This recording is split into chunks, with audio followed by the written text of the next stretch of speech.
Good morning. Thank you for joining me today. My name is Craig Palma. I'm a job developer, trainer, former business owner. And the reason why I'm glad you joined me today is because I always like to start out with telling folks there are jobs out there. And in fact, there are more jobs than people right now. Did you hear me? I said more jobs than people right now. And in fact, I took a little test and I went online, and I always do this before I start a little workshop. And I went and saw there's 7,715 jobs in Manhattan by itself. There's also 3,302 jobs in Brooklyn alone. So when people say there are no jobs, that's completely false. There are a ton of jobs. And in fact, like I mentioned, there's more jobs than people. People oftentimes, well, the reason why most people don't have jobs is for one of four reasons.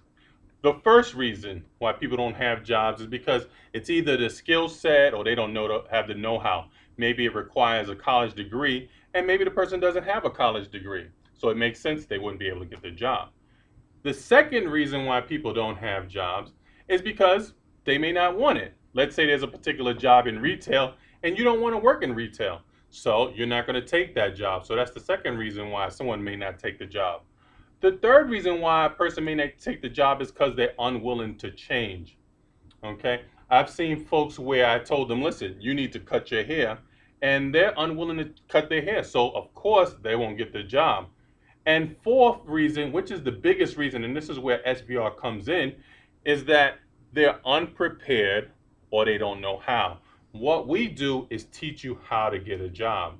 And in fact, yesterday I had a gentleman who had been an executive. He had been out of work for about 6 months. He hadn't had an opportunity to get a job. And what I did for him is I asked him, the first question I asked him is, where do you want to work? And he's like, well, I'm a manager. And no, the issue is, where do you want to work? Once you determine where you want to work, the rest is easy. We'll do the rest. I looked at his resume. I made some adjustments to his resume, made it real tight. Then the next thing we did is we ascertained where he wanted to work. He wanted to work for Toshiba. So what we did is we got on the phone and we called Toshiba. Now, let me ask you, if you're going to call Toshiba, who are you going to call? Are you going to call the vice president or HR? No, you would not call HR. Why wouldn't you call HR? Because HR is already prone to say no. They're accustomed to getting calls from folks, and no, they don't. They already got it in their mindset to say no. Are you going to call the president? No, you wouldn't call the president because the president is going to say this is trivial. I don't handle this. The person you want to call is the vice president. Why do you want to call the vice president? Because the vice president is more open to helping a person out. And this is how the conversation should go, basically. Hi, my name is so-and-so. I recently saw an article where they discussed your organization, and I feel very strongly about your organization, and I would love to be involved in some way. Can I send you my resume, and can you take a look at it and tell me if I'm going in the right direction? The vice president is going to do one of two things. He's going to say, send me the resume and let me take a look at it. Or he's going to refer you to the HR manager.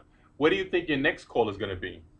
To the HR manager. Why? Because the HR manager usually answers to the vice president. And if they know that you know the vice president firsthand, guess what? They're going to hand you with kid gloves. And once they hand you with kid gloves, then all you have to do is sell yourself in an interview. And that's where we come in. We make certain that you say the right things in an interview so that you can get a job.